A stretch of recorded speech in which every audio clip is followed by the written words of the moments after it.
La version corrigée de l'amendement de la Constitution de 1987 est déjà acheminée auprès de l'exécutif aux fins de publication. C'est ce qu'a annoncé le président de l'Assemblée nationale, Rodolphe Joisille. Le sénateur Joisille a fait remarquer que la version que dispose le chef de l'État est celle adoptée par le Parlement le 9 mai dernier. Reportage, Georges Allen. C'est confirmé. Le président de la République, Michel-Joseph Martelly, dispose désormais de la version corrigée de l'amendement de la Constitution de 1987.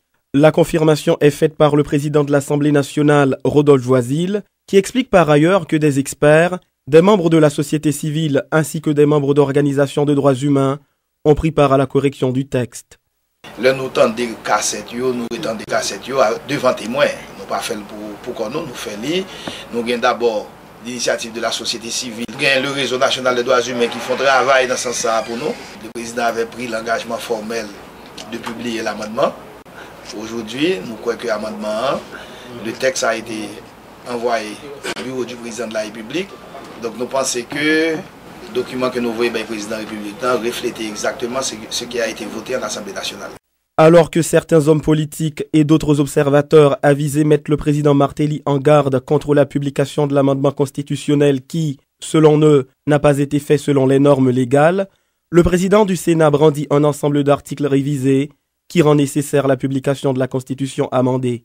Mais nous tous comprenons la nécessité qui est aujourd'hui pour nous conseil électoral permanent, pour nous constitutionnel et que pour que les Haïtiens qui vivent en dehors du pays depuis un certain temps, qui ont été contraints de laisser le pays, et bien pour être capables de jouir de certains droits en tant qu'Haïtiens d'origine. Depuis sa révision par la 49e législature, la Constitution de 1987 est un sujet qui soulève de grands débats contradictoires au sein des différents secteurs vitaux du pays. Maintenant que le chef de l'État dispose du texte constitutionnel tel qu'adopté par l'Assemblée des parlementaires le 9 mai 2011, il ne lui reste qu'à le publier, comme il s'y était engagé. Les cambistes évoluant dans la commune de Delma doivent désormais porter un badge. C'est une décision de la police de Delma.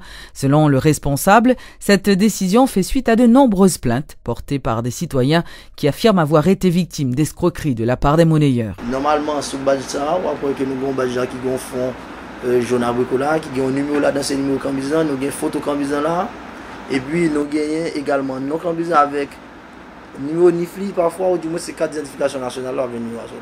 Et tel que ça va être D33, ça veut dire que c'est Cambis qui est dans la zone Delma 33, zone télévision nationale. Donc il y a un deuxième ça qui est fond bleu ça.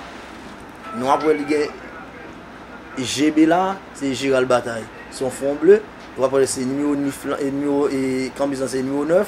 Nous après non là, nous après nous carte d'identification là ou du moins numéro et Nifli. Et puis ça c'est photo. Même numéro ça qu'on vient là, c'est lui-même qui va aller sur fiche qui va le bailler mon là. Il vient faire transaction avec lui. Il vient permettre que nous avons une base de données ici, côté que sur base de données il y a toute nos lignes, toute information ça tout. Automatiquement mon ta vient porter plainte avec fiche ça, n'a pas monter directement avec moi qui fait là. Donc il fond plan ça, c'est pour l'aéroport. C'est-à-dire depuis que une cambis cap changer quand aéroport, dans le aéroport, on va venir ça sur lui. Et normalement quand on est là, on a essayé de mettre toutes les mesures en place, c'est de façon pour les par exemple nous avons plein de choses pour nous voir qui est exactement qui est fautif et qui est pas fautif. Parfois, on doit venir dire qu'on n'a pas de balle comme la compte. Qui est-ce qui doit le balle compte ou bien non.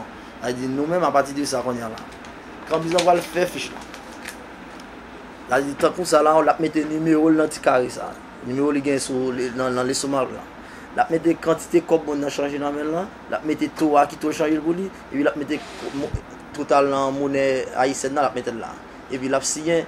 On a vérifié comme il signé, c'est-à-dire automatiquement transaction finie, chaque monde a une copie dans la main. Il y en a prêté dans mes convisants, il y en a dans mes monde qui se sont changés comme là. À partir de ça qu'on a là, nous pensons que ça va diminuer considérablement le risque pour mon envie de dire que comme il perdu ou bien. Et s'il dit perdu tout, on a qui est exactement vous adressez nous, qui est nous pas rechercher. L'ambassadeur dominicain à Port-au-Prince, Ruben Sillier Valdés, affirme que le gouvernement de Lionel Fernandez est très préoccupé par l'attentat contre le ministre des Haïtiens vivant à l'étranger, Daniel Supplice. La semaine dernière, le ministre haïtien, accompagné des membres de sa famille, avait été victime de vols par des bandits armés portant l'uniforme de la police dominicaine. L'ambassadeur dominicain informe qu'une enquête a été diligentée en vue de faire la lumière sur cet incident. Il s'agit d'actes de banditisme, indique M. Valdez, pour qui il y aurait complicité entre des groupes de criminels haïtiens et dominicains.